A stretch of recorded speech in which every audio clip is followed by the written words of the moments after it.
Hallelujah.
ఫలించమని, మీరే మహిమ పొందుకోమని నజరేయుడైన యేసుక్రీస్తు నామమున పేరిట ప్రార్థించి వేడుకొంచు ఉన్నాం ప్రభువా.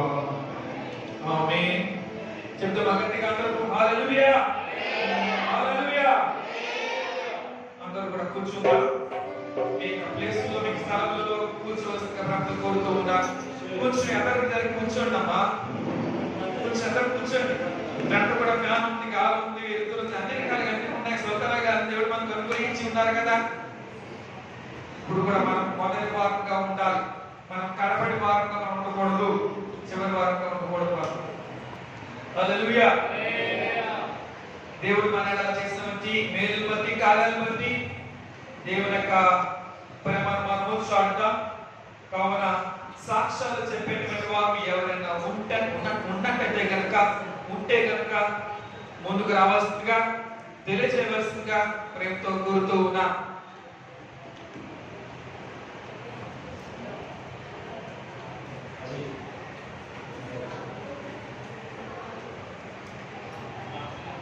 దేవుడు మన ఇలా చేసినటువంటి అది చిన్నదా పెద్ద మన లెక్కల మనం చూసుకోకూడదు. మానవులు కానీ మనం చేస్తుంటాం. చిన్న పనికి ఏదో చిన్న పని మనం చేస్తూ ఉన్నాడు, ఆ చిన్న పని కూడా మనకు అవ్వట్లేదండి, అయిపోతే మాత్రం అప్పుడు ఏం చేస్తూ ఉంటారు. అలాగే మనం ఉండకూడదు. చిన్నదా పెద్ద మనం పక్కన పెడితే కనుక అది పూర్తిగా దేవుని కార్యం కాబట్టి, అది పూర్తిగా దేవుని కార్యం కాబట్టి మనం ఏం చేయాలి, తెలియపరచాలి. హల్లెలూయా.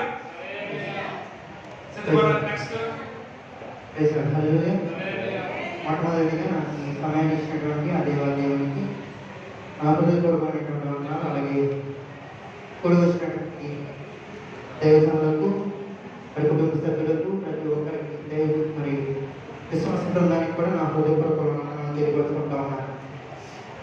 మరి అక్కడ నా సాక్ష్యం ఏంటి అంటే, మరి నా కుమారుడైనటువంటి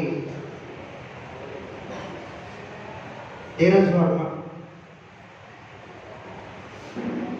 మరి చెర్రీని దేవుడు అస్వస్థత నుంచి మరి స్వస్థపరిచి, మరి ఎంతగానో జ్వరంతో బాధపడి, చాలా అంటే మాకైతే చాలా భయం వేసింది.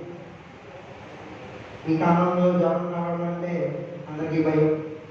కాబట్టి నేనైతే ఏమీ కాదు, మామూలు జ్వరమే అనుకున్నాను. అలాగనే దేవుడు స్వస్థపరిచాడు. హల్లెలూయా. నాకైతే ఆ బిడ్డ దేవుడు ఇచ్చిన బిడ్డ, నిజంగా దేవుడు ఇచ్చిన బిడ్డ. నాకు ఆ బిడ్డను చూస్తే చాలా సంతోషం అనిపిస్తుంది. చిన్న బిడ్డలు దేవుడు ఇచ్చిన బహుమానం కదా. కాబట్టి ఆ బిడ్డ విషయంలో మాత్రం చాలా నేను సంతోషిస్తాను. నాకు పెళ్ళైతే ఒక దేవుడు ఇచ్చినటువంటి ఒక భార్య అయితే, దాంట్లో నుంచి మళ్ళీ దేవుడు నాకు గొప్ప కార్యం ఏంటంటే, నాకు దేవుడు గొప్ప కుమారుడిని ఇవ్వడం. కాబట్టి ఆ బిడ్డ విషయంలో మీరందరూ ప్రార్థన చేస్తారు. అతి ముఖ్యంగా మరి ఆంటీ గారు, అంకుల్ గారు వచ్చి ఇంటికి వచ్చి మరి చెర్రీకి జ్వరం అండి అని చెప్పిన వెంటనే ఏం ఆలోచించకుండా అంకుల్ గారు, ఆంటీ గారు వచ్చి వారి పాదాలు మరి మా యొక్క గృహంలో అడుగు పెట్టిన వెంటనే సాతాను గారు పారిపోయాడు. హల్లెలూయా, హల్లెలూయా. నేను నమ్ముతాను, ఎందుకంటే నమ్ముట నీ వలనైతే నమ్ముట దేవానికి నీ సమస్తము సాధ్యం. హల్లెలూయా. కాబట్టి నా కుటుంబం కొరకు, నా యొక్క భార్య కొరకు, నా కొరకు, నా కుమారుడు కొరకు, మా అమ్మగారి కొరకు, మా కుటుంబ సభ్యుల కొరకు మీరందరూ ప్రార్థించాలని మనస్ఫూర్తిగా కోరుకుంటూ ఇచ్చిన సాక్ష్యం దేవుడు దీవించి ఆశీర్వదించును గాక. ఆమేన్. హల్లెలూయా, హల్లెలూయా. దేవుడు మనకి వాక్యాలన్నీ కూడా పెట్టి ఉన్నాం. చదివి ఉన్నారో లేదో నాకు తెలియదు. అయితే కనుక చాలా మంది వాక్యాలు చూసి ఈ హైదరాబాద్ వాసులే, తెలంగాణ వాళ్ళే చెప్తున్నారు. చాలా మంది వాక్యాల వల్ల చాలా బాగా పెట్టుకున్నారు.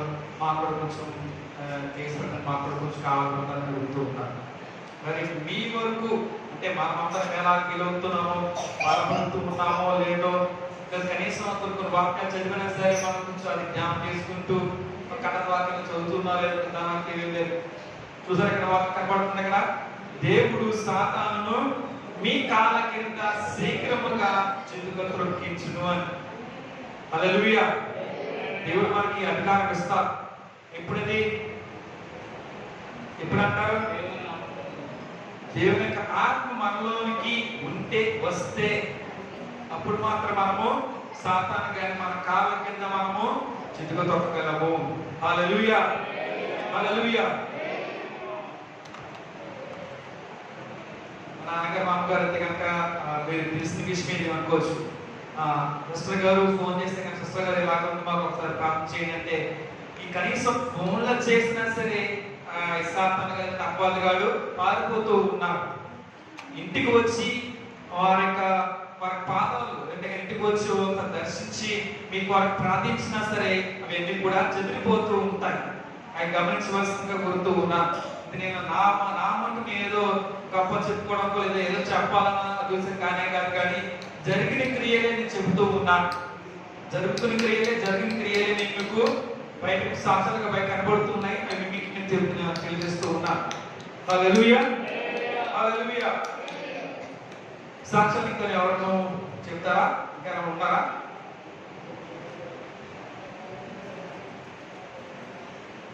దేవాదేవుడి మూలంగా చెప్పుకుంటున్నాను. సాక్ష్యం ఏంటంటే మనకు గత నెల వ్యాక్సిన్ వేయించుకున్నాను. వ్యాక్సిన్ వేయించుకున్న సాయంత్రం జ్వరం వస్తుంది.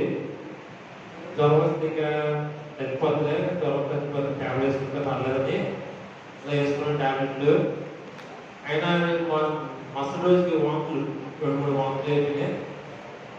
వాంతులు అయిపోయినా కూడా ట్యాబ్లెట్ వేసుకున్నాను. ఇప్పటికి ఏం తగ్గలేదు. ట్యాబ్లెట్ వేసుకుంటే పర్లేదు, వేసుకుంటే తగ్గలేదని ట్యాబ్లెట్ ఇచ్చారు. ట్యాబ్లెట్ వేసుకుంటే అప్పుడు నీరసం తగ్గిపోయింది, జ్వరం తగ్గిపోయింది, అంత బాగా నార్మల్గా ఉంది, అంత బాగా ఉంది. ఇక నమ్మకాలకు భయపడిపోయారు. ఏంటి చాలా ఫుల్ కానీ జ్వరం తగ్గట్లేదు, అసలు ఏంటి ఏంటి భయపడ్డారు. కానీ దేవుడు స్వస్థపరిచాడు. దేవుడు నన్ను ఈ రీతిగా వాడుకుంటున్నాడు.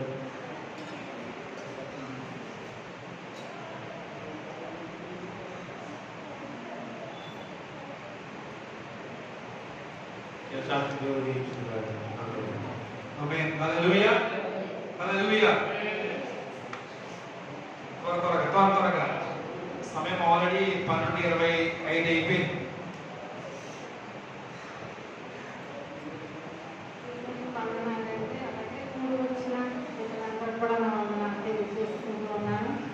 అది శుక్రవారం పొద్దుట ఆడవచ్చాడు పాపకి కడుపులో వస్తే మెండపేట హాస్పిటల్ తీసుకెళ్ళడం జరిగింది. ఆ మధ్యాహ్నం 3 గంటలకు మాకు ఫోన్ చేశాడు వాళ్ళ ఆడపడుచుగారు అబ్బాయి. అయితే అబ్బాయి ఇలా చెల్లికి బాగలేదు, కడుపులో నొప్పి వస్తుందంటే హాస్పిటల్ తీసుకెళ్ళారు.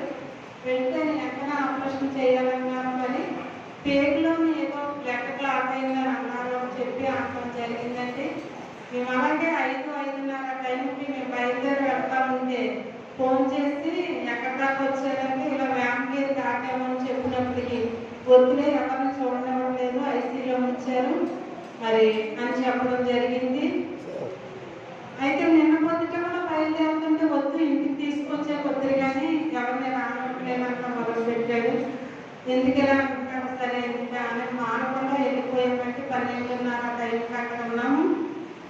అయితే మరి మేము వెళ్ళేటప్పటికి ఒక 20 మంది ఉన్నారు. మేము వెళ్ళిన తర్వాత కూడా వచ్చారు. మరి మొన్నటి నుంచి నిన్నటి వరకు చూస్తే 50 మంది వరకు దాటే కానీ తప్పు రాదని అమ్మాయిని చూడడానికి.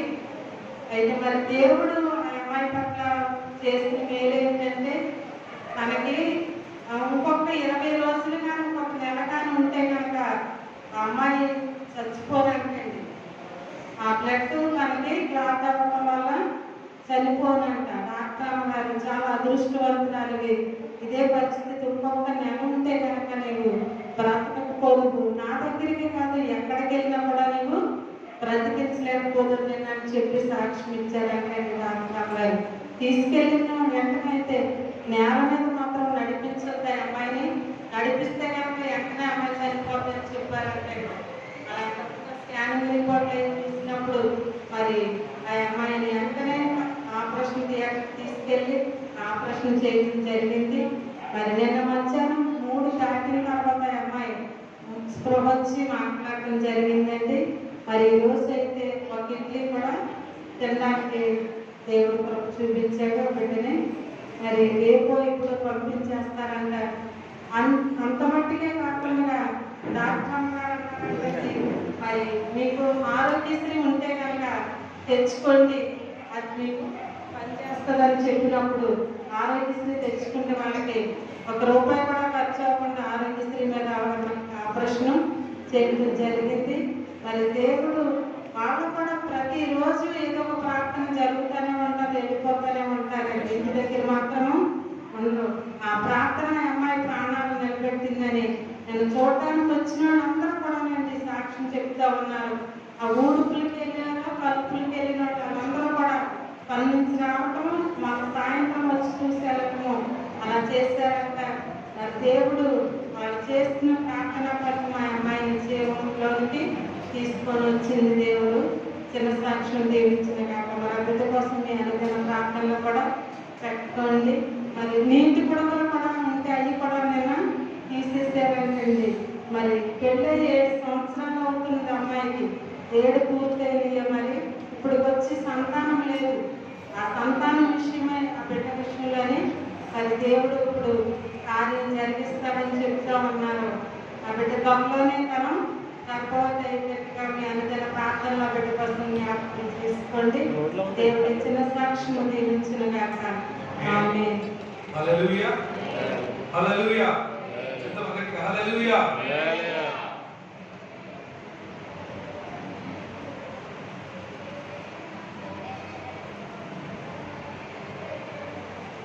సమయం చాలా అయింది కనుక 12:30 అయింది. కొన్ని నిమిషాలు మనం దేవుని యొక్క వాక్యాన్ని ధ్యానిద్దాం. దేవుని యొక్క వాక్యాలకు వెళ్తాం కాబట్టి 1 నిమిషము దేవుడు నాతో మాట్లాడాలని మనము మనస్ఫూర్తిగా దేవునికి మొరపెడదాం. దేవుడి నిశ్చయ మంతుడ మహోన్నతుడ వాక్యమేమో దేవుడా నీకే వందనాలు ప్రభువా. దేవా నీకు వాక్య భాగాన్ని పిలుచుండగా మాత్రం మాట్లాడబడుతున్నాను ప్రభువా. నీకు సులువుతాడని బరుపరిచి ఏడంతల ఆత్మశక్తి నింపి మీరే మాట్లాడి మీరే బలపరచుకొని మీరే బయట పొందుకొని మరి నజరేయుడైన యేసుక్రీస్తు నామమున పేరట ప్రార్థించి వేడుకొంచున్నాను ప్రభువా. ఆమేన్. నిజమైన ఆరాధన ఎలా చేద్దాం, ఎలా చేయాలి అనే విషయాన్ని మనం తెలుసుకుందాం. నిజమైన ఆరాధన, అసలు ఆరాధన అంటే తెలిసిందనా? అసలు ఆరాధన అంటే ఏమిటి చెప్పాలి. రియాక్ట్ అవ్వాలి, సైలెంట్ గా ఉండకూడదు. మనం యాక్టివ్ పార్టిసిపెంట్ అంటారు కదా, తెలుసు మీకు.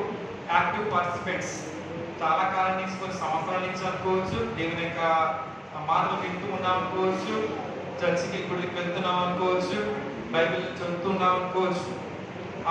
ఆరాధనను ఎలాగో చేస్తారు. అసలు ఆరాధన అంటే ఏమిటి తెలియజేయగలరా? అలాగే దేవుని నామాన్ని కనపరచాలి అంటే అది ఏ రీతిగా అంటారు? దేవుని నామాన్ని కనపరచాలి చెప్పాలి. హృదయం మాటలతో మనం దేవుని మనము ఆరాధించాలి. ఇంకా ఇంకేమన్నాయా జవాబులు? ఆన్సర్స్ చెప్పాలి. దావీదు నాచమన్నట్టుగా మనం కూడా మనం దేవుని నామముగా ఆరాధిస్తూ ఉండాలి. ఇంకా పూర్ణ హృదయంతో, పూర్ణ శక్తితో, మన పూర్ణ బలంతో మనము దేవుని మనము ఆరాధించాలి. అంతేనంటారా? చెప్పాలి. ఆత్మ సత్యంతో మన దేవుని ఆరాధించాలి. మంచిది మంచిది. హల్లెలూయా. చాలా మటుకు అది కూడా చాలా చెప్పేసుకుంటారు. హల్లెలూయా. ఏ రీతిగా అనేది మనం కరెక్ట్గా లోతుగా మనం తెలుసుకుందాం. హల్లెలూయా. మనము ఈ లోకంలో జీవిస్తూ ఉన్నాం. ప్రతి ఒక్కరికి శరీరం అనేది ఉందా? ప్రతి ఒక్కరి శరీరం ఉందా లేదా? ఉంది కదా. శరీరంలోనే ఆత్మ ఉంటుంది, లేదంటే కానీ జీవం ఉంటుంది, ప్రాణం ఉంటుంది అనుకోవచ్చు. అంతేనంటారా? ఈ శరీరానికి ఏం కావాలి? శరీరం జీవించాలి, ఉండాలి, లోకంలో ఉండాలంటే కనుక ఏం కావాలంటారు? దానికి కథ చెప్పేసి దానికి ఏం కావాలి? ఆహారం కావాలి. ఇంకొక ఆహారం తాగుటకు మంచి లేదా జ్యూస్ కావచ్చు, లేదా అలా తీసుకుంటూ ఉండాలి. తీసుకుంటేనే అవి ఆహారం తీసుకుంటేనే శరీరానికి కొంచెం బలం అనేది వస్తుంది, బలం అనేది ఉంటుంది, ఆరోగ్యంగా ఉంటాం. ఒకవేళ ఆహారం తీసుకోకపోతే ఎలా ఉంటుంది? సరిగ్గా తీసుకోకపోతే కనుక వేరే రకం అనుకోవచ్చు, నీరసం అయిపోతారు అనుకోవచ్చు. అసలు ఆహారం తీసుకోకపోతే కనుక మరి మంచిది కానీ ఏం తాగకపోతే కనుక అప్పుడు ఎలా ఉంటారు? మనుషులు అప్పుడు ఎలా ఉంటారు? మనిషికి ఏదో జబ్బు వస్తుందేమో అలా అనుకుంటారా? సాధారణంగా ఎవరన్నా ఇలాగ అనుకుంటారు, ఆడికి ఏదో అయిపోయింది అందుకని ఆడే అలాగా అంతలాగా చిక్కిపోయాడు, బాగా బక్కబారిపోయాడు, అలాగే అయిపోయాడు అనుకుంటూ ఉంటారు. హల్లెలూయా. ఈ లోకంలో జీవిస్తున్న మనకి శరీరంతో మనం జీవిస్తున్నాం కాబట్టి మనకి శరీరానికి ఎలా ఉన్న ఆహారము, నీరు ఇవన్నీ కూడా ఎందుకు అవసరం అవుతున్నదో, ఎంతవరకు అవసరమో అలాగుననే మనకు ఆత్మకు కూడా ఆరాధన చేయడం, దానికి ఆత్మ కూడా మనము ఆరాధించాలి, దానికి కూడా ఆహారము మనం పెట్టాలి. అది ఎలాగంటే కనుక ఆరాధించే వారికి మనం ఉండాలి. హల్లెలూయా. మన ఆత్మ కూడా ఖచ్చితంగా కంపల్సరిగా ఆరాధన అనేది ఎంతో ప్రాముఖ్యమైనటువంటి. హల్లెలూయా. హల్లెలూయా. మరి ప్రతి ఆదివారంలో నువ్వు దేవుని సన్నిధికి వస్తున్నావు, అసలు ఆరాధన చేయడానికి ఆ టైంలో వస్తున్నావా? అసలు ఆరాధన చేతను వస్తున్నావా? ఆరాధన చేయగలుగుతున్నావా? ఆరాధన దేవుని మందిరంలో, లేదంటే కనుక ఆరాధన అయిపోయిన తర్వాత ఎప్పుడుకో వస్తున్నారా? హల్లెలూయా.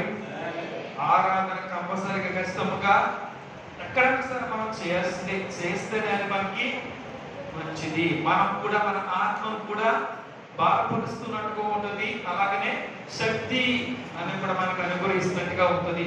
హల్లెలూయా. హల్లెలూయా.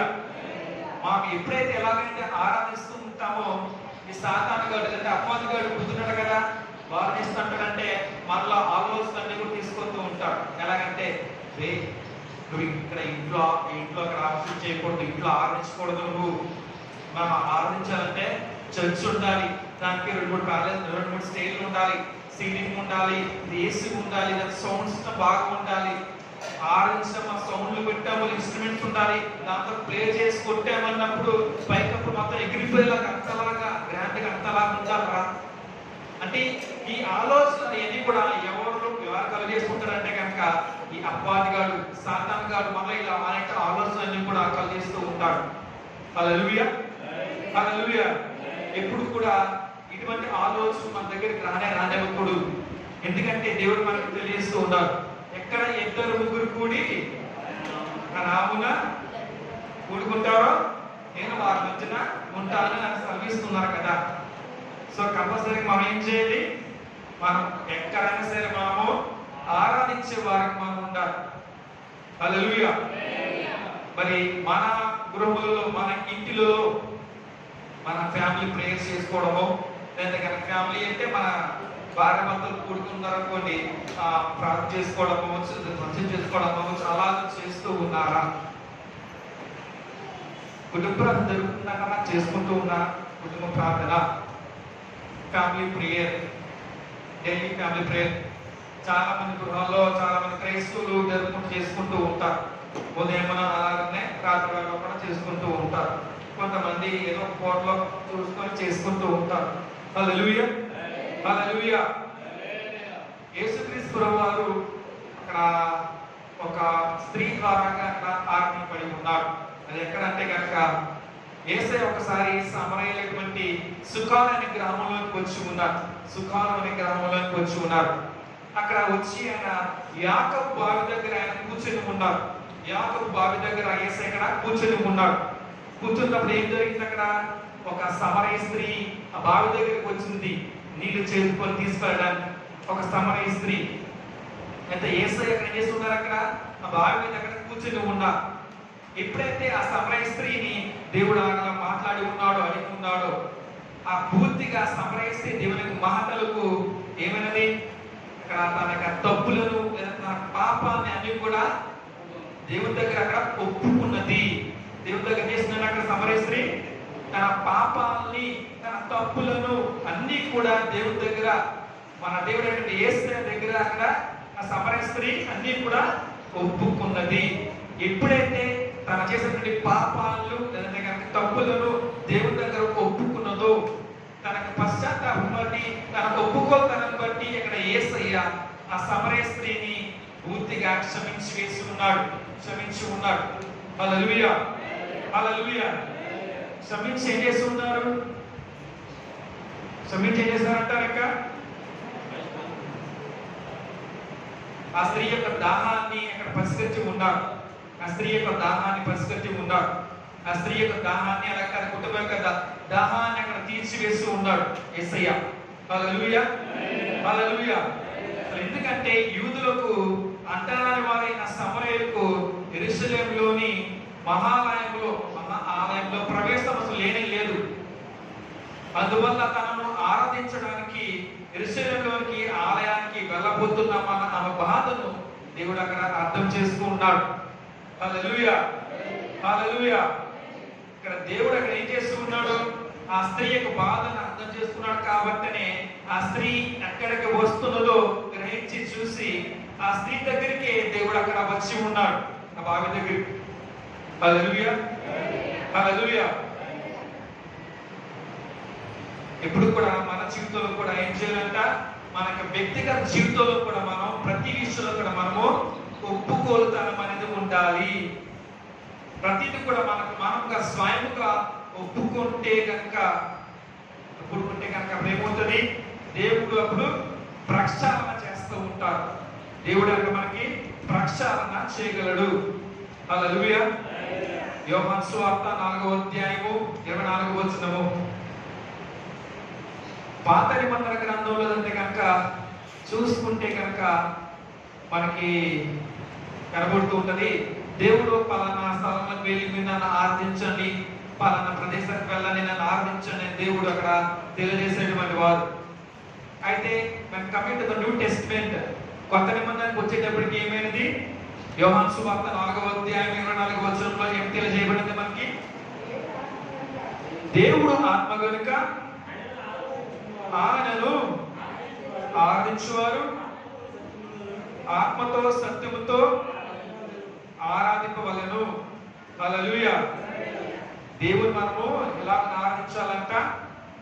ఆత్మతో సత్యముతో మనము ఆరాధించాలని తెలియజేస్తూ ఉన్నారు. ఇటువంటి సత్యాన్ని ఇక్కడ తెలుసుకోనుకున్నగా ఎందరో ఉంటూ ఉన్నారు. హల్లెలూయా. అసలు నిజమైనటువంటి ఆరాధనలో దేవుడు అక్కడ ఏం చేస్తారు? విశ్వాసిని దేవుడు అక్కడ సంధిస్తాడు. నిజమైన ఆరాధనలో దేవుడు ఒక విశ్వాసిని దేవుడు అక్కడ సంధిస్తాడు. హల్లెలూయా, హల్లెలూయా. తనలో మలినాన్ని, తనటువంటి భారాన్ని, తనటువంటి చెడునవ్వచ్చు అవన్నీ కూడా పూర్తిగా దేవుడు అక్కడ తీసివేస్తాడు. హల్లెలూయా. ఎప్పుడంటే నువ్వు ఆశతోటి దేవుని ఆత్మని పొందుకోవాలి, దేవుని నా మనసారా నేను ఆరాధించాలి అని దేవుని మీద పూర్తిగా ఆలోచన కానీ తలంపు కానీ మనకు మనస్సు కానీ పూర్తిగా దేవుని మీద కేంద్రీకరించి నువ్వు ఆరాధిస్తే ఖచ్చితంగా నేను కూడా ప్రక్షాళించబడతాము దేవుని చేత. హల్లెలూయా. దేవుని చేత ప్రతి ఒక్కరు కూడా అప్పుడు సంధింపబడతారు. హల్లెలూయా. ఇప్పుడు మాత్రం మనం చూడగలరు, దేవుని అగ్ని నేను చూస్తున్నాను, దేవుని అగ్ని నా మీద వచ్చినదండి, నేను అసలు ఆ ఉండలేకపోయిన తప్పులేకపోయిందండి అని చెప్తూ ఉంటారు, సాక్షులు చెప్తూ ఉంటారు. ఎప్పుడైతే ఇలాగ దేవుని శక్తి వారి మీదకి వచ్చి ఉన్నదో అప్పుడు మాత్రమే వారు చెప్పగలరు చెప్తూ ఉంటారు. హల్లెలూయా, హల్లెలూయా. ప్రతి ఒక్క విశ్వాసం కూడా కంపల్సరిగా దేవుని మీద ఆనుకుని దేవుని యొక్క శక్తిని, దేవుని యొక్క ఆత్మను పొందుకోవాలి. ఇటువంటి తృష్ణ, ఆకలి ప్రతి ఒక్కరికి ఉండాలి. హల్లెలూయా, హల్లెలూయా. దావీదు గారు, ఆయన మహారాజు గారే, ఆయన దేవుని ఏ విధంగా ఆరాధించారండి? ఆయన ఎలాగ ఆరాధించారు? రాజుగారు అంటే ఎలాగా? ఒక డిగ్నిటీగా మెయింటైన్ చేసుకుంటూ ఒక ఆధునిక పర్సన్ కాబట్టి మంచి డ్రెస్ వేసుకొని లేదా మంచి పట్టులు ఏమనుకోవచ్చు, మంచిగా వచ్చి ఇలాగ వచ్చి కూర్చొని ఏదంటే దాని కార్యక్రమం చేసుకొని వెళ్తూ ఉంటారు, నాకు కనబడుతుంటారు మనకు. అది కాదు. అలాగే రాజుగారు ఏంటి, మన మన దేవుని మరి అంతలాగా ఆరాధించారు మనకు అందరూ తెలిసిన విషయమే. నాట్యం ఆడుతూ ఆయన ఆరాధించి ఉన్నారు. అంటే దేవుళ్ళు అంతలాగా ఆయన రాజుగారే దావీదు మహారాజు గారు ఇక్కడ ఆయన పరవశించి ఉన్నారు. అంతలాగా నా దేవుడిని నేను ఆరాధించాలి, నా దేవుళ్ళు నేను లీనమవ్వాలి అటువంటి ఉద్దేశం అక్కడ దావీదు మహారాజు గారు కలిగి ఉన్నారు. హల్లెలూయా, హల్లెలూయా. కాబట్టి మనలో కంపల్సరిగా ప్రతి ఒక్కరు కూడా దేవుని మనము నిత్యానందముతో దేవుని ఆసక్తితోటి నేను ఆరాధించాలనేటువంటి తలపు ఉద్దేశం కలిగి ఉండాలి. హల్లెలూయా, హల్లెలూయా. మనం ఏదైనా సరే ఆత్మతో సత్యంతో మనం దేవుని మనము ఆరాధించాలి. ఎందుకంటే మన దేవుడు ఆత్మస్వరూపుడు కాబట్టి మనము కూడా ఆయనను ఆత్మతో సత్యముతో ఆరాధించాలి. దేవుడు కోరుకుంటూ ఉన్నారు. అసలు దేవుని ఏ విధముగా ఆరాధించాలని మనకు ప్రభు తెలియస్తూ ఉన్నారు. దానికి సాదృశ్యంగా దానికి జవాబుగా యోహాను సువార్త 4వ వచనమే మనకని ఆత్మతో సత్యంతో అసలు ఏ విధముగా ఆరాధిస్తారండి అనే ప్రశ్న కూడా మనకి రావచ్చు. మత్తయి సువార్త 7వ అధ్యాయము 21వ వచనము.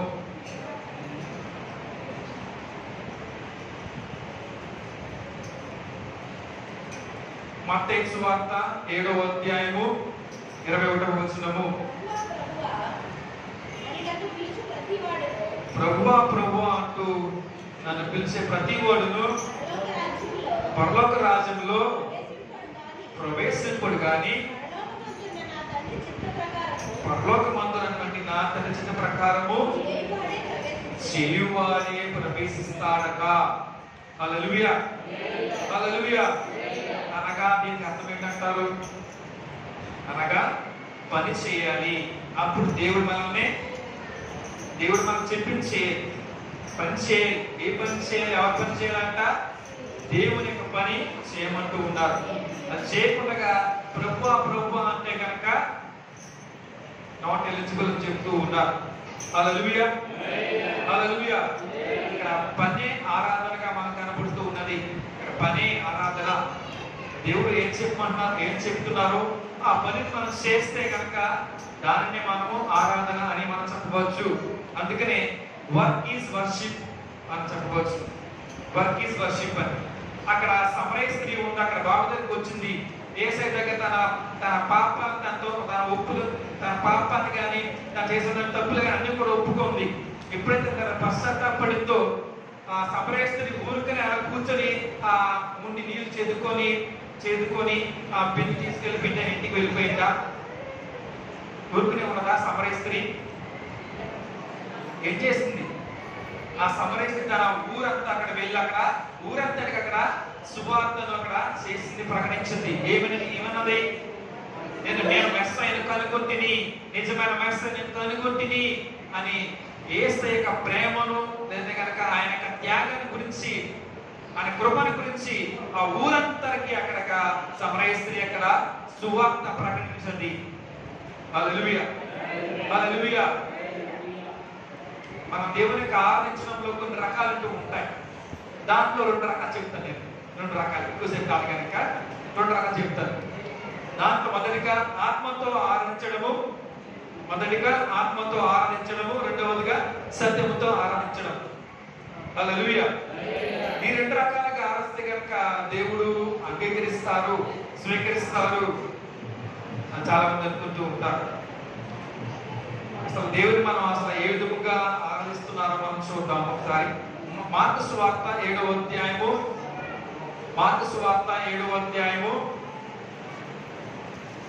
6, 7 అలాగనే దాంతో పాటుగా 13వ వచనం.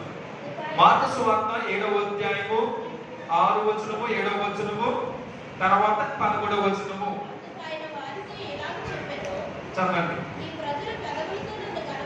ఈ ప్రజలు తమ పెదవులతో నన్ను కనపరచుదురు కానీ వారి హృదయము నాకు దూరంగా ఉన్నది. వారు మానవులు కల్పించిన పద్ధతుల ద్వారా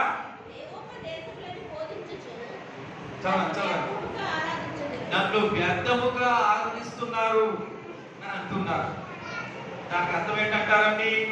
అంటే దేవుణ్ణి సరైన విధముగా, సక్రమంగా, లేదంటే యథార్థముగా ఆయనను ఆరాధించడం లేదు. దేవునికి వారి దగ్గరగా ఉండడం లేదు. దేవునికి వారి హృదయం కూడా దగ్గరగా పెట్టి అసలు ఆరాధించడం లేదు. హల్లెలూయా, హల్లెలూయా. దేవుడు గొప్పవాడు, సైన్యములకు అధిపతి అని పొగుడుతూనే ఉంటున్నారు, కానీ దేవుని దగ్గరికి రావడం లేదంట. అందుకనే ఈ ప్రజలు తమ పెదవులతో నన్ను గణపరుస్తూ ఉన్నారు, కానీ వారి హృదయము నాకు దూరంగా ఉన్నది. హల్లెలూయా, హల్లెలూయా. మరి మన హృదయము దేవునికి దగ్గరగా ఉన్నదా, దేవునికి దూరంగా ఉన్నదా? మన హృదయము దేవునికి దగ్గరగా ఉన్నదా, దేవునికి దూరంగా ఉన్నదా? దూరంగానే ఉందా? హల్లెలూయా. దేవునికి ఇప్పుడు కూడా మనము మన హృదయాన్ని కూడా మనకి దగ్గరగానే ఉంచాలి, దగ్గరగా ఉండాలి దేవునికి. హల్లెలూయా.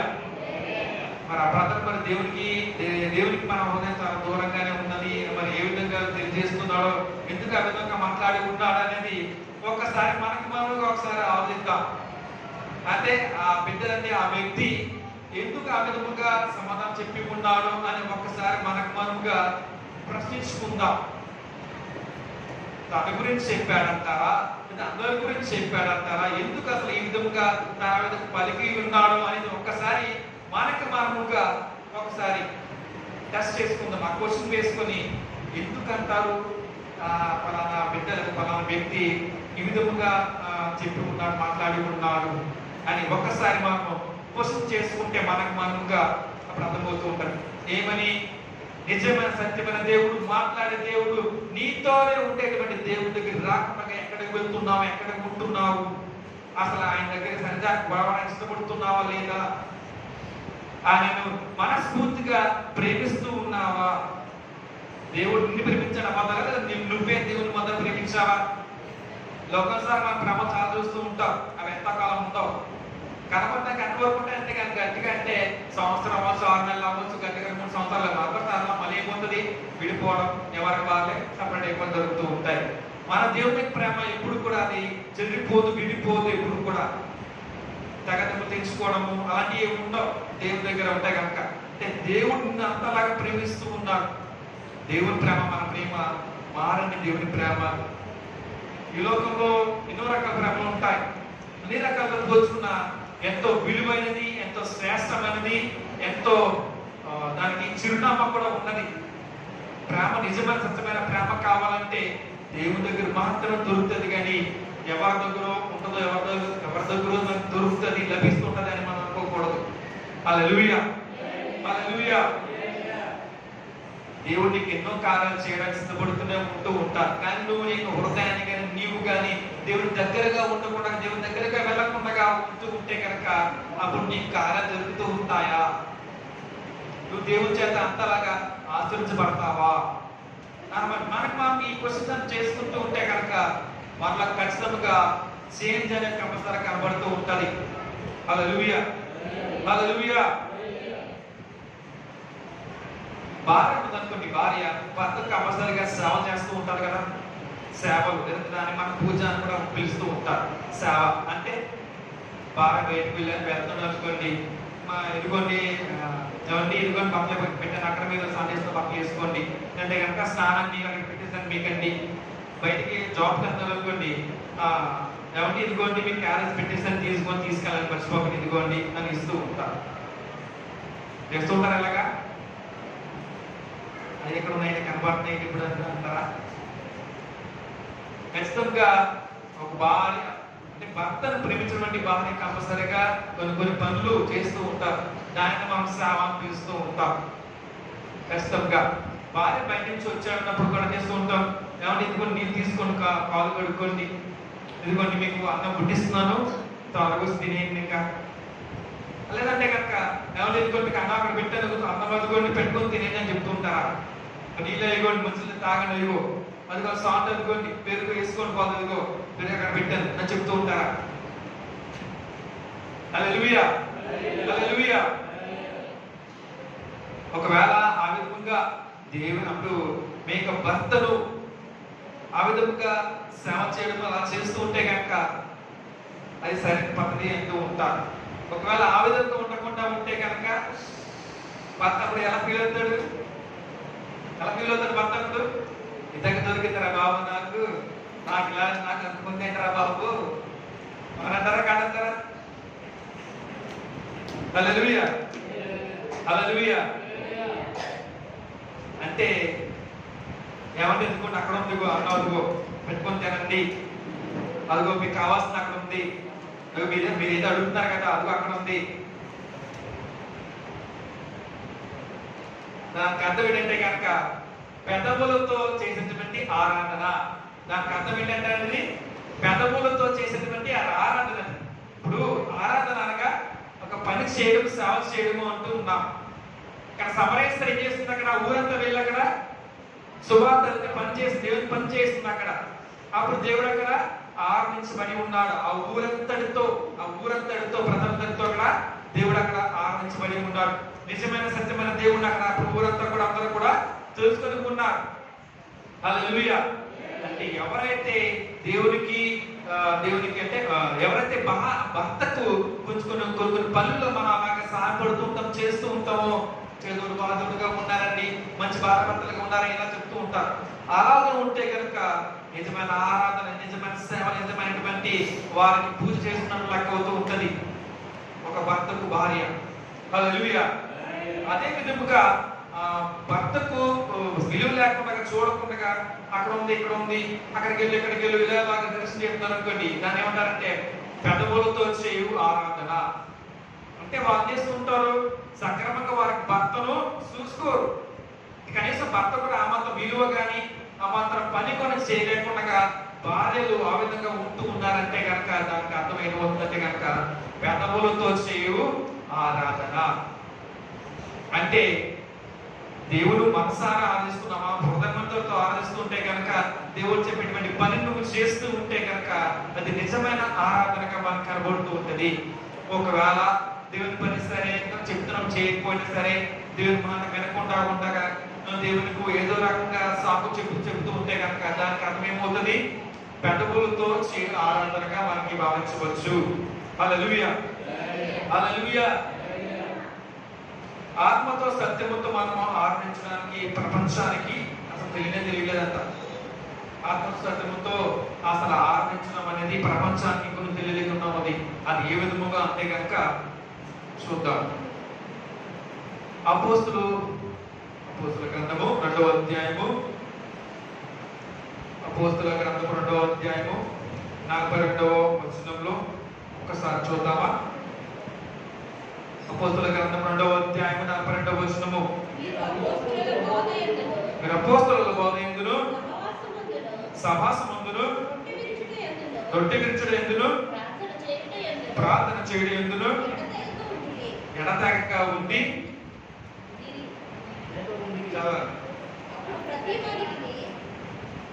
అయిపోయిందా? 40% అయిపోయిందా?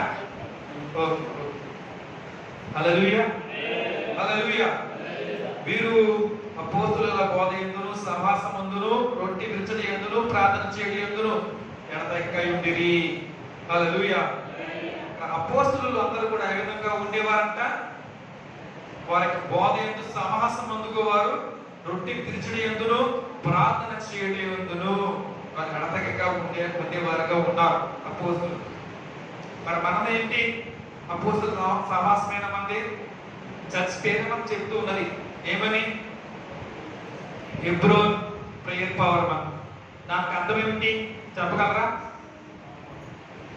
అసలు హెబ్రోన్ అంటే ఏంటి? దానికి అర్థము సహవాసము. హెబ్రోన్ అనగా సహవాసము. మరి అది దేవుని సహవాసంతో కూడుకుంటూ ఉన్నావా? సరైనది సక్రమంగా మన సమయాన్ని పాటిస్తూ ఉన్నామా? సమయానికి దేవునికి మందిరానికి రాగలుగుతూ ఉన్నామా?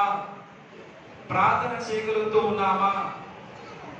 మన పాస్టర్ గారు ఒక ఈరోజు ప్రార్థన చేయడం నుంచి పురుషుల చోట్ల ప్రార్థన చేయడం అంటే కనుక లెగిసి నాకు నేను చేస్తాను లెగిస్తాను అని ఇలా ఎవరు రెడీగా ఉంటున్నారా, చేయడానికి ఇష్టపడుతున్నారా, సిద్ధపడుతున్నారా, ముందుకు రాగలుగుతూ ఉన్నారా? హల్లెలూయా. ఎప్పటికీ చూసుకున్నా చేసిన వాళ్ళే చేసినట్టుగా మనకు కనబడుతూ ఉన్నారు. అందరూ కూడా ప్రార్థన చేయాలంటే దానికి ఏదో సర్టిఫికేట్ పొంది ఉండాలేమో, దానికి ఏదో డిగ్రీ ఏది చేయలేమో అని ఎవరు అనుకోకూడదు.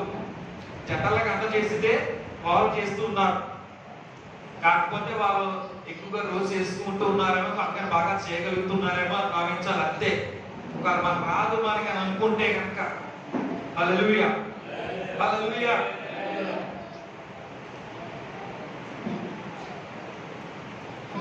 మనం దేవునికి సంఘానికి వస్తున్నామంటే కనుక ఖచ్చితంగా మన రావడమే కాకుండా మన హృదయం అవ్వచ్చు, మన మనసు అవ్వచ్చు, మన తలంపులు అవ్వచ్చు, అన్నీ కూడా ఈ స్థలంలోనే దేవుని మీద మనము పెట్టి ఉంచేవారుగానే రావాలి. హల్లెలూయా హల్లెలూయా. లేదా రేపు ఆఫీస్కి వెళ్ళాలి కదా బాబా, ఆ పని చేయలేదు, సార్ ఏమనంటారేమో, లేదా అక్కడికి వెళ్ళాలి అది పని అవుతుంది లేదు, ఇలాంటి అనవసరం మనం ఏది కూడా మనము పెట్టుకోకూడదు. హల్లెలూయా. నువ్వు ఒక ఆఫీసర్ కానీ ఒక అధికారిని కానీ కలవాలనుకున్నప్పుడు నీకు టైం అంటూ ఇస్తాడు. సరే అమ్మా అయితే రేపు మార్నింగ్ 10 o'clock ఆఫీస్కి వచ్చేయమని చెప్తూ ఉంటారు అనుకోండి. అప్పుడు కంపల్సరీ మనం ఆఫీస్కి మనం ఎన్ని గంటలు వెళ్తాము అంటే ఒక వ్యక్తిని ఒక అధికారిని కలవడానికి వెళ్తూ ఉన్నాం. ఆయన మనకు టైం ఇచ్చారు, 10 గంటలకు ఆఫీస్కి వచ్చేయమని చెప్పారు. సో మనం ఏ టైంకి వెళ్ళాలి అసలు ఆయన కలవడానికి? 10 గంటల కంటే 10 గంటలకు వెళ్ళాలా, లేదంటే 10:15 వెళ్ళాలంటారా? మనకు ఉద్దేశం కానీ మనకు ఆశగా మన తలంక ఎలా ఉంటుంది? కనీసం ఒక పావు గంట ముందైనా సరే ఎక్కడికి వెళ్ళి కూర్చుంటూ ఉంటాం. జనరల్గా మనం ఒక ప్రదేశం నుంచి వేరే ప్రదేశం వెళ్తున్నామన్నప్పుడు, ప్రయాణం చేయాలనుకున్నప్పుడు కనీసం ఒక పావు గంట ముందైనా సరే కనీసం ముందెళ్ళి అక్కడ ఉంటాం, కూర్చుంటాం కోసం. ఎందుకోసము వెయిట్ చేస్తాం. మనకు అది ఖచ్చితంగా కంపల్సరీగా రావాలని, నేను ఆయనతో మాట్లాడాలి, అది రావాలి, నెక్కాలి. కరెక్ట్గా ఎగ్జాక్ట్గా 10 గంటల కంటే 10 గంటలకే వచ్చాను అనుకో, ఈలోగా ఆయన వచ్చేస్తే నేను 2 నిమిషాలు లేట్ అవుతే పర్లేదు, 2 నిమిషాలకి ఏముంది, ఏమనుకోడు, ఏం పర్లేదు, మనం ఏదో చెప్తులే కహానీ కింద చెప్తాను అని ఊరుకుంటాడా? కానీ ఒక అధికారిగా ఉన్నాడు మరి అంటప్పుడు ఆయన దగ్గర నువ్వు ఎలా ఉండాలి?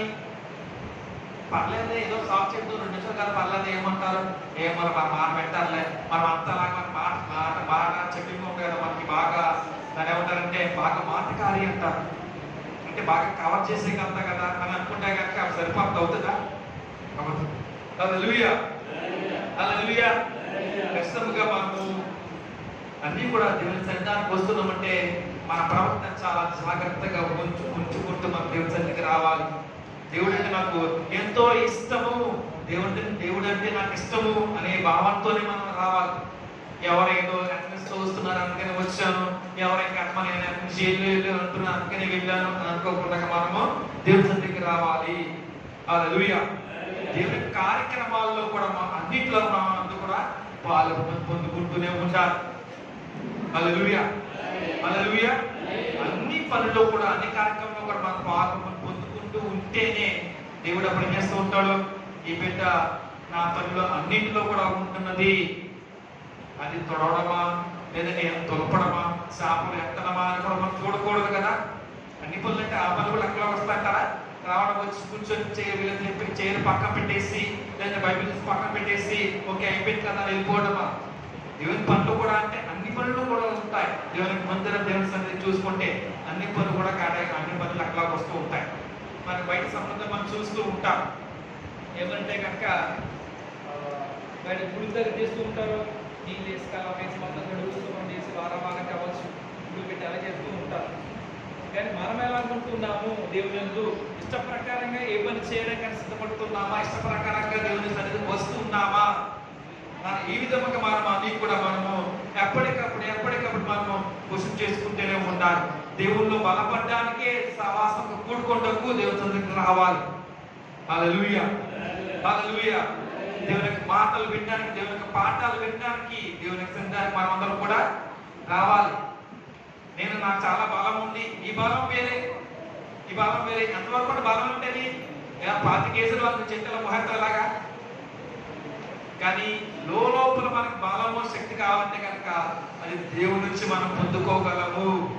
శారీరకంగా మనకు భౌతికంగా చూసుకుంటే కనుక అది ఎందుకు కూడా కొంతవరకే ఉంటుంది. ఆ లిమిట్ దాటిపోతే కష్టం. ఒక 10 కేజీలు 5 కేజీలు మొత్తం గట్టిగా అయితే ఒక 20 కేజీలు 5 కేజీలు కానీ మోయమంట అయ్యి ఒక రెడీ పడిచి బాబోయ్ నా వాళ్ళు కాబట్టి నేను మోయను అంటారు. శారీరకంగా పని చేస్తుంటాం. నేను బాగా అలవైపోతున్నాను, వాకింగ్ చేయాలి, జిమ్కి వెళ్ళాలి, కొంచెం భారం తెచ్చుకోవాలి, కొంచెం కంట్లు పెంచాలని చూస్తూ ఉంటాం. మరి శారీరకంగా అంతా మనం ఆలోచిస్తూ ఉన్నామన్నప్పుడు మరి ఆత్మీయంగా మరి ఎందుకు మనం అసలు ఆలోచిస్తున్నామా లేదా? అసలు దేవుళ్ళు బలపడుతూ ఉన్నామా? దేవుని శక్తి మనం పొందుకోవడానికి ఇష్టపడుతున్నామా? దేవుని చేతనే ఇంకొను నేను దేవుని పనుల బాధపడడానికి ఇష్టపడుతున్నాను లేదా అని మనకుగా ఎప్పటికప్పుడు క్వశ్చన్ చేసుకుంటూనే ఉండాలి. అందుకనే అపోస్తలులు ఎప్పుడు కూడా తరచుగా ప్రతిదినం కూడా సహవాసంగా కూడుకుంటూ దేవుని యొక్క శరీరం రక్తం విరుస్తూ ఉంటారు. ఎందుకంటే దేవుని యొక్క శరీరంలో బలం ఉన్నది, శక్తి ఉన్నది. దేవుని యొక్క రక్తములో శక్తి ఉన్నది. ఎన్నో కారం చూడగలం కాబట్టి ఇంటింతా కూడా ఆయన శరీరం రొడ్డును ఆ ద్రాక్షరాలను విరిసి తాగుతూ ఉంటాము. హల్లెలూయా, హల్లెలూయా. అపోస్తలుల కార్యములు 8వ అధ్యాయము 27వ వచనము చివరగా చదువు. ఇంకా అపోస్తలుల కార్యములు 8వ అధ్యాయము 27వ వచనము. అప్పుడు ఐథియోపియుల రాణి అయిన కందాకే క్రింద మంత్రి అయి ఆమె యొక్క ధనాగారమంతటి మీదనున్న ఐథియోపియుడైన నపుంసకుడు ఆరాధించుటకు యెరూషలేమునకు వచ్చి ఉండెను. హల్లెలూయా. చాలండి. హల్లెలూయా. ఇక్కడ బైబిల్లో మనకి ఈ వ్యక్తిని మనం చూస్తే కనుక దేవుని ఏ విధముగా ఆరాధించి ఉన్నాడు మనము గమనించవచ్చు. ఆయన ఎలాగో ఆరాధించి ఉన్నాడు, తన స్థాయి ఏమిటి, అతను ఏ ప్రదేశం నుంచి ఏ ప్రదేశానికి వెళ్ళి ఉన్నాడు దేవుని ఆరాధించడానికి అని గమనిస్తే ఇక్కడ నపుంసకుడు ఆయన ఏం చేస్తున్నాడు? అక్కడ ఐథియోపియా రాణి అయిన కందాకే అటువంటి ఊరికి లేదా దేశానికి రాణిగా ఉన్నటువంటి ఆమెకు మంత్రిగా ఉన్నాడు. హల్లెలూయా, హల్లెలూయా. ధనాగారం అంతటికి మీదకి ఆయన అక్కడ మంత్రిగా ఉన్నాడు. హల్లెలూయా. ఆయన దేవుణ్ణి ఆరాధించడానికి అక్కడికి వెళ్ళి ఉన్నాడంట, యెరూషలేముకి వెళ్ళి ఉన్నాడు. కందాకే నుంచి యెరూషలేముకి వెళ్ళి ఉన్నాడు. ఎవరైనా ఒక నపుంసకుడు దేవుణ్ణి ఆరాధించడానికి ఒక దేశం నుంచి మరొక దేశానికి ఆయన వెళ్ళి ఉన్నాడు. అసలు దేవుణ్ణి ఆరాధించడానికి అంత దూరం అవసరం అంటారా? అంత పొద్దునే లేచి మరి తయారయ్యి అంతలాగా వెళ్ళాలంటారా? చెప్పాలని ఇతరు ఒక మంత్రి గారుగా ఉన్నారన్నప్పుడు అంతలాగా ఒక దేశం నుంచి మరొక దేశానికి తనకు కేటాయించబడిన తనకు రథం ఉన్నది కాబట్టి ఆ రథం వేసుకొని వేరే దేశానికి వెళ్ళవలసిన అవసరము ఉన్నదా?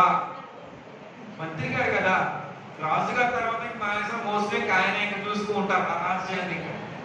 అంటే ఒకవేళ మంత్రి గారు కొంచెం అనారోగ్యంగా ఉన్నారనుకోండి, రాజుగారు ఏదో మాట చెప్తారు. అప్పుడు చెప్తారు మంత్రి గారు వచ్చి బయటికి అదే ఆజ్ఞను పాస్ చేస్తారు బయటికి. అంటే ఇంకా ఇంచుమించు ఒక లెక్క చెప్పాలంటే రాజు తర్వాత రాజుగారు లెక్క అన్నమాట. అంటే అటువంటి వ్యక్తి ఒక దేశం నుంచి మరొక దేశానికి దేవుణ్ణి ఆరాధించడానికి ఆయన వెళ్ళేవారు. హల్లెలూయా, హల్లెలూయా. అంటే కందా అనేటువంటి ప్రదేశం నుంచి యెరూషలేముకి దేవుడు అక్కడ ఆయన ప్రయాణించి ఉన్నాడు దేవుణ్ణి ఆరాధించడానికి. ఆయన దగ్గర డబ్బు లేదంటారా? డబ్బు ఉందా లేదంటారా? మంత్రి గారు అంటే కనుక బాగానే మాణిక్యాలు అవ్వచ్చు, అంటే దాన్ని ఏమంటారు, కాయిన్స్ అంటే మనకి ఏమంటారు, మరి మనులు మాణిక్యాలు అంటారా, లేదంటే కనుక నాణ్యాలు అంటారు. నాణాలు కంపల్సరిగా అలాంటి కాలం నాణాలే కానీ మనకి బంగారు నాణాలు ఇతర నాణాలు అనేవి ఉంటాయి. కంపల్సరిగా డబ్బులు అలాగే కంపల్సరిగా ఇచ్చేవారు, సంపాదించేవాడు మంత్రి గారు. అంటే తన స్థాయి బట్టి ఆయన అవన్నీ కూడా మర్చిపోయి పక్కన పెట్టేసి ఆయన దేవుణ్ణి ఆరాధించడానికి ఒక దేశం నుంచి మరొక దేశానికి ఆయన ప్రయాణమై అంతా ఇష్టపూర్వకంగానే ఆయన ప్రయాణం చేసి వెళ్ళి ఉంటాడు. హల్లెలూయా. ఒకవేళ తన దగ్గర ధనం ఉంది కదండి, ధనం పంపిస్తే సరిపోతుంది కదా, అది కూడా దేవుడిని ఆరాధించినట్లుగా అనుకోవచ్చా? తన దగ్గర ధనం ఉంది, బోర్డు ఉంది, మరి ధనం ఆ దేవునికి మందిరాన్ని పంపిస్తే సరిపోతుంది అని అనుకుంటాడా? అనుకోలేదు. తనకు తానుగానే అక్కడ దేవుడిని ఆరాధించడానికి అక్కడ ఎరుసలేము ప్రదేశానికి ఆ దేశానికైనా వచ్చి ఉన్నాడు. హల్లెలూయా. మరి అంతలాగా శ్రమ పడడానికి అవసరం అంటారా? అసలు ఎందుకు అంతలాగా ప్రయాసతోటి భారంతో ఆయన ప్రయాణించి దేవుడిని ఆరాధించడానికి ఇష్టపడి వచ్చి ఉన్నాడు? హల్లెలూయా. అసలు దేవుడి దగ్గరికి మనం వెళ్ళాలంటారా? మరి ఆయన అంతలాగా ప్రయాసపడి అంత దేశం నుంచి ఒక దేశం నుంచి ఒక దేశానికి దేవుని ఆరాధించడానికి అంతలాగా కష్టతరమైనటువంటి పని అయినా సరే అయినా ఏమి లెక్క చేయకుండా ఆయన చూసుకోకుండా దేవునికి ఎప్పుడు కూడా దగ్గరగా ఉండాలనేటువంటి తలంపుతోటి, ఉద్దేశంతో, ఆశతోటి ఆ వ్యక్తి ఆ నపుంసకుడు కూడా దేవుని ఆరాధించడానికి గెలిచిన దేశానికి వచ్చి ఉన్నాడు. హల్లెలూయా. హల్లెలూయా. అంటే ఇక్కడ పూర్తిగా దేవునికి ఉద్దేశం ఏంటంటే కనుక ఎవరైతే నన్ను ఆరాధించాలని ఇష్టపడుతున్నారో వారు మాత్రం ఖచ్చితంగా నా దగ్గరకు రావాల్సిందే. హల్లెలూయా. ఖచ్చితంగా నా దగ్గరకు రావాల్సిందే అని దేవుడు తెలియజేస్తూ ఉంటాడు. మరి దేవుడి దగ్గరకు వచ్చేటప్పుడు మనం ఎలాగ రావాలి? దేవుడి దగ్గరికి వచ్చేటప్పుడు మనము దేవుడి దగ్గరికి వెళ్తున్నాం కాబట్టి మనం ఎలాగున వెళ్ళాలి, ఎలాగ రావాలి చెప్పాలండి. ఇంకా అయిపోయింది, ఇంకా 2 నిమిషాలు. 2 minutes I will close. ఆయనకి ఇష్టమైనవన్నీ కూడా మనము తీసుకురావాలి అంటారా? అంతేనంటారా? మనకి ఇష్టమైనవన్నీ కూడా మనం తీసుకుని రావాలి. అలాగా మరి ఏ వార్త ఉందనుకోండి, లూకాసు వార్త 10వ అధ్యాయము, లూకాసు వార్త 10వ అధ్యాయము 39, 42 వచనం. లూకాసు వార్త 10వ అధ్యాయము 39, 42. ఆ 2 వచనాలు ఒకసారమ్మా చదవండి. మరియా యేసు పాదాల వద్ద కూర్చుని యేసు మాటలు అక్కడ వింటూ ఉన్నదంట. ఆయన బోధన వింటూ ఉన్నది. చదవండి. మార్త అక్కడ ఏం చేస్తుందంట? అక్కడ యేసు దేవుడు తన ఇంటికి వచ్చాడు. యేసు వాళ్ళ ఇంటికి వచ్చాడు. ఇక్కడ ఏం జరిగింది? అక్కడ మరి ఏమో యేసు పాదాల దగ్గర అక్కడ కూర్చుంది. అంటే మన ఇంటికి ఒక శ్రావకుడు ఎవరిని వచ్చారన్నప్పుడు మనం ఏం చేస్తున్నాం? ఆ శ్రావకు దగ్గరికి వెళ్ళి ఏం చెప్తారా మనం వింటూ ఉన్నామా? అంటే ఏ రకమైన మాటలు ఏం చెప్తూ ఉన్నారు, మన కోసం ఏం చెప్పడానికి వచ్చారు, కనుక మనకి ఏమి తెలియజేయడానికి వచ్చి ఉన్నారు, మనకు ఏమి తెలియజేయడానికి ఇష్టపడుతున్నాడు అని ఆయన దగ్గరికి వచ్చి ఉంటున్నామా? లేదంటే కనుక మార్త వల్లే నాకు ఆ పని ఉందండి, ఈ రోజు ఇంట్లో లేనంటే రానండి, రేపు రండి. కొంతమంది శ్రావకులు వస్తూ నేను చూసాను, నేను విని ఉన్నాను, మాకు తెలిసిన వారు అనుకోవచ్చు. అయ్యగారండి మేము కొంచెం పనిలో ఉన్న బిజీ ఉన్నామండి, ఆయన రోజు వద్దులేండి, కొంచెం ఎండగా ఉంది కదండి, ఇప్పుడు ఎందుకండి సాయంత్రం 4 గంటలండి, 4:30 5 రండి, మీకు ఎంచగా ఎండ తగలకుండా కొంచెం అలాగే ఉంటుంది కాబట్టి మంచిగా రాగలరు, మా ఇంటికి బాగుంటుంది అని తలచి కొంచెం ఉన్నారు. హల్లెలూయా. హల్లెలూయా. సేవకులే ఇంటికి వస్తానమ్మా, మీ ఇంటికి ప్రార్థన చేయడానికి వస్తున్నానమ్మా, మీ ఇంటి దగ్గర ఉన్నారా పర్లేదా అని అడిగినప్పుడు అయ్యగారు ఇప్పుడు వద్దు అయ్యగారు, మీరు సాయంత్రం రండి అంటున్నారు. జరిగిన సంఘటన అది, మా కుటుంబంలో జరిగిన సంఘటన అనేది. అంటే మన మనస్పందస్తులను కాదు కానీ అది బయట వాళ్ళు. హల్లెలూయా. హల్లెలూయా. ఒకవేళ మీరేమన్నా అంటే నాకు తెలియదు విషయం అది, ఒకవేళ మీరే ఎవరన్నా అలాగే అన్నారో నాకు తెలియదు విషయం అది. హల్లెలూయా. దేవుడే మీ ఇంటికి వస్తానప్పుడు అంటే కనుక అక్కడ పుట్టించాక ఏమన్నాడు? అక్కడ ఏమన్నాడు? పుట్టించాక యేసు ఇప్పుడు రాకమ్మా, ఇల్లు శుభ్రం చేసుకోలేదు, ఇప్పుడు అంతా అలాగే ఉండలేవు, కూర్చోలేవు, మరి నువ్వు అసలు భరించలేవు అన్నాడా? ఏమన్నాడు? ఎంతో సంతోషంతో ఆయన చెట్టుకి దిగిపోయి రెండు అంటూ ఎంతో సంతోషంతో ఆయనను తీసుకెళ్లి వెళ్ళి ఉన్నాడు, తన ఇంటిలోకి చేర్చుకొని ఉన్నాడు. పుట్టించాక యేసయ్యను వెంటనే అప్పుడు పుట్టించాక పూర్తిగా తన హృదయం, తన మనస్సు పూర్తిగా అక్కడ మారిపోయింది. ఏమైంది? అప్పటి వరకు ఎంతో దుర్మార్గుడిగా, ఎంతో ఎంతో ధనాపేక్షత కలిగి ప్రజల దగ్గర రెట్టింపు వడ్డీతో డబ్బులంతా బాగా లాగేసేవాడు. తర్వాత ఏమైంది? అన్ని కూడా తెలుసుకున్నాడు. యేసయ్యను చూసిన వెంటనే అంటే యేసయ్య పలికిన మాటలు, ఈ రోజు మీ ఇంటికి వస్తాను, వెంటనే మీకు రక్షణ కోసం రక్షణ ఇస్తున్నాను, దిగిరా జక్కయ్య అనగానే ఏమైందంటేనే ఇంకా ఆయనలో మార్పు కలిగినది. ఎలాగనంటే కనుక దేవుని యొక్క మాటలు, దేవుని చూసిన వెంటనే ఆ పొట్టి చెక్క పూర్తిగా మారిపోయి ఉన్నాడు. వెంటనే అప్పుడు ఏం చేస్తున్నాడు? యేసయ్య, నేను ఇప్పటి వరకు ఎంతో ఎంతో ఎంతో క్రూరంగా అవ్వచ్చు, ఎంతో భారంగా అవ్వచ్చు, ప్రజల దగ్గర నేను వడ్డీతో నేను డబ్బులు తీసుకొని లాగేసి ఉన్నాను, ఎంత బాధ పెట్టాను, కన్నీళ్ళు వచ్చి ఉన్నాడు. అయితే తిరిగి నేను వాళ్ళ డబ్బులు తిరిగి రెట్టింపులు ఇస్తాను, తిరిగి వారికి 4 వంతులుగా నా ఆస్తి భాగం డబ్బులతో కూడా మంచి పెట్టేస్తాను అన్నట్టుగా పొట్టి చెక్క అక్కడ యేసయ్యతో పలికి ఉన్నాడు. హల్లెలూయా, హల్లెలూయా. మరి నువ్వు మరియ వలె ఉన్నావా, మార్త వలె ఉన్నావా, లేక పొట్టి చెక్క వలె ఉన్నావా? హల్లెలూయా. దేవుని యొక్క పాదాల దగ్గర ఎప్పుడు కూడా ఆయన పాదాలు పట్టుకొని ప్రాధేయపడుతూ బలపడుతూ ప్రార్థన చేసుకుంటూ దేవుని బలపడడానికి ఉంటే కనుక అది ఎంతో ఉత్తమమైన శ్రేష్టమైనది. హల్లెలూయా, హల్లెలూయా. అటువంటిది మానేసి విడిచిపెట్టేసి నాకు టీవీలో ఉంది, నేను టీవీ రాలేకపోతున్నానండి. కొంతమంది విశ్వాసాలు ఆగకపోతూ ఉన్నారు పాదం దగ్గర. ఎలాగంటే ఇంటికి వెళ్ళి అమ్మా ఈరోజు శుక్రవారమా, ఈరోజు ఆదివారం రామ్మా అంటే వెళ్తుంటే వస్తానని అంటే అంటారు, కానీ రావడం లేదు. ఎందుకు అర్థం లేదు? మరి ఒక చిన్న తెగులు, చిన్న సమస్య, అనారోగ్య సమస్య వచ్చిందని నువ్వు అంతా ఇంట్లో నుంచి బయట రాకుండా ఇంట్లోనే కూర్చొని పోతూ ఉంటే కనుక మరి రేపటి తర్వాత ఏదైనా తెగులు వచ్చినా ఇంకా అప్పుడు కూడా కనబడతా పూర్తిగా ఇంటికి పరిమితం అయిపోతూ ఉంటావా? మరి దేవుడి దగ్గర సమస్యలు ఉన్నాయి కదా. దేవుడు ఆయన యొక్క మాట పలికిన స్వస్థని కలుగుతూ ఉంటది కదా. దేవుని యొక్క కొమ్ములో స్వస్థ ఉన్నది, దేవుని యొక్క చూపులో స్వస్థ ఉన్నది, దేవుని యొక్క మాటలో స్వస్థ ఉన్నది, దేవుని యొక్క తాకిడిలో స్వస్థ ఉన్నది, ఆయన యొక్క రక్తములో స్వస్థ ఉన్నది, ఆయన యొక్క నామములో స్వస్థ ఉన్నది. ఎన్నో కార్యాలు మనం చూడగలుగుతూ ఉన్నాం, చూసి ఉన్నాం కూడా, మన జీవితాలను చూసి ఉన్నాం కూడా. మరి దేవునికి ఎప్పుడు కూడా మనము సన్నిహితులుగా మనం ఉండాలి. ఎప్పుడు కూడా మనం యేసయ్య దగ్గరగానే మనం ఉండేవారుగా ఉండాలి.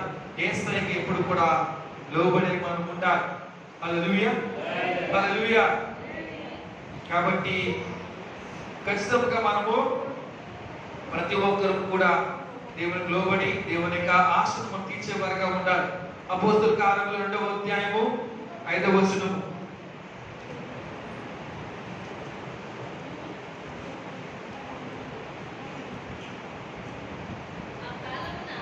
ఆ కాలమున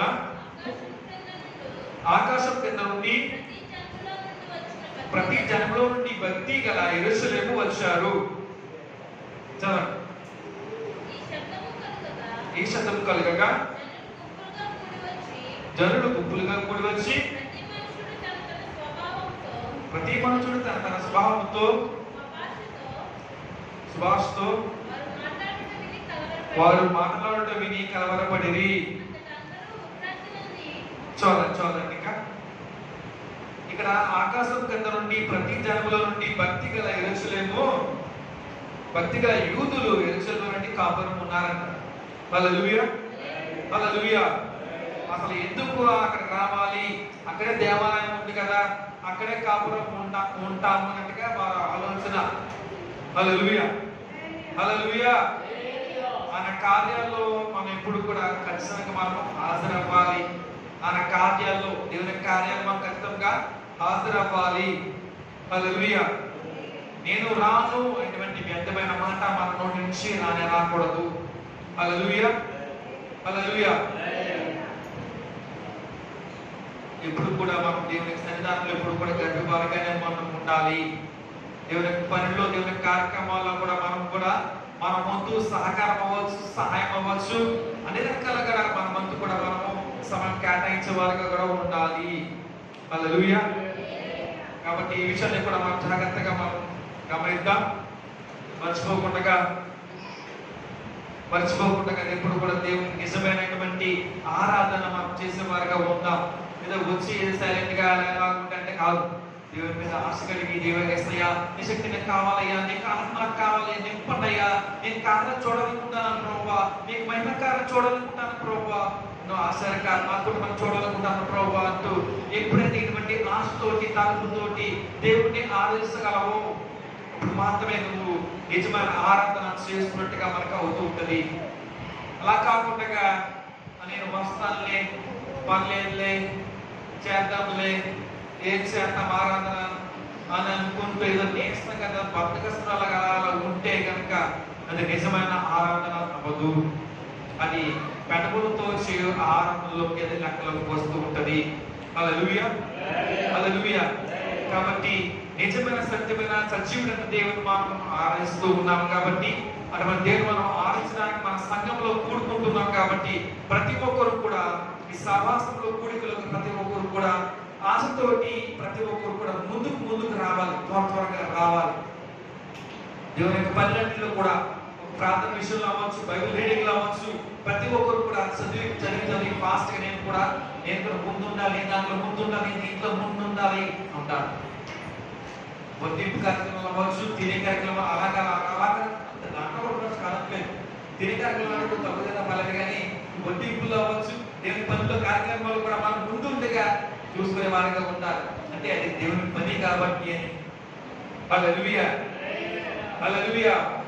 యథార్థంగా ప్రవర్తించేవారుగా దేవుడు కావాలని దేవుడు కోరుకుంటూ ఉన్నాం. నీతిగా యథార్థముగా నా వాళ్ళు నీ వాళ్ళు కాకుండా అందరూ నా వాళ్ళే.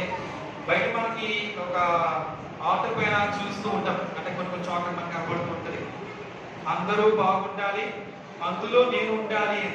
ఇది మంచి మాట లేదంటే చెడ్డ మాట అంటారా? చెప్పాలి. అందరూ బాగుండాలి, అందులో నేను ఉండాలి. నేను ఒక మాట చెప్తాను, అందరూ బాగుండాలి, అందులో నేను ఉన్నా లేకుండా. మరి రెండు మాటలు ఏది బాగుందంటారు, ఏది మంచిది అంటారు? చెప్పాలి. మరి అందరూ బాగుండాలి అనేటువంటి ఆలోచన మనకు ఉండాలా? ఉండాలి కదా. అందులో కూడా నేను ఉండాలనేటువంటి, లేదా నా కుటుంబం ఉండాలనేటువంటి ఆలోచన ప్రతి ఒక్కరు కూడా ఉండాలి. నేను రెండు కూడా చూశాను కాబట్టి చెప్పగలుగుతూ ఉన్నాను. నేను ఉన్నా లేకపోయినా పర్వాలేదు, అందరూ బాగుండాలి అనే అటువంటి వాక్యాలు కూడా బయట కనబడుతూ ఉన్నాయి, పెడుతూ ఉన్నారు. హల్లెలూయా. ఒక సమరయ స్త్రీ వల్లే నీవు కూడా ఊరు వెళ్ళి సువార్తను ప్రకటించాలి. యేసయ్య సువార్తను ప్రకటించే వారిగా ఉంటావా? పుట్టి చక్కే వలె తన ఇంటిలోనికి యేసయ్య ఏ విధముగా ఆహ్వానించి ఉన్నాడు, కనుక రక్షణ ఏ విధముగా కనపరుచుకొని ఉన్నాడు, నువ్వు ఆ విధముగా ఉండడానికి ఇష్టపడుతూ ఉన్నావా? ఒక మరియ వలె ఉండాలని ఇష్టపడుతున్నావా యేసయ్య పాదాల దగ్గర? లేదంటే కనుక ఒక మార్త వలె యేసయ్య పాదాల దగ్గర కాకుండా యేసయ్యకు దూరంగా ఉండాలని ఇష్టపడుతున్నావా? ఎప్పుడు కూడా నీకు హృదయాన్ని, నీకు మనస్సును అవ్వచ్చు, ప్రతిదీ కూడా దేవునికి దగ్గరగానే ఉంచుతాం, దేవునికి దగ్గరగా చేద్దాం. యేసయ్య పాదాల దగ్గర ఎప్పుడు కూడా ఉండి యేసయ్య పాదాలు పట్టుకొని పదే పదే అడిగి పట్టుకుంటావో, అడగకుండా దేవుని దూరంగా ఉండి నాకు చెయ్యి ప్రభువా, చేస్తావా చెయ్యి, లేదంటే నీ ఇష్టం ఎందుకు కూర్చుంటావో అది మన ఇష్టమే. హల్లెలూయా, హల్లెలూయా. మరి ప్రతి ఒక్కరు కూడా నిజమైన సత్యమైన ఆరాధన చేయడానికి మనస్ఫూర్తిగా దేవాలయంలో ప్రతి ఆదివారమున, అలాగే శుక్రవారమున, లేదా కనుక ఏ దేవునైతే కనుక సహవాసంగా మనం కూడుకుందామని తెలియజేస్తూ ఉంటామో అప్పుడు ఖచ్చితంగా ప్రతి ఒక్కరు కూడా కూడుకుంటూ సిద్ధపడి ఇష్టపడి దేవుని సన్నిధికి రావాలని ప్రార్థన కోరుతూ ఉన్నాను. దేవుడు ఈ మాటలను మన మేకిల్లో దీవించును గాక. ఆమేన్.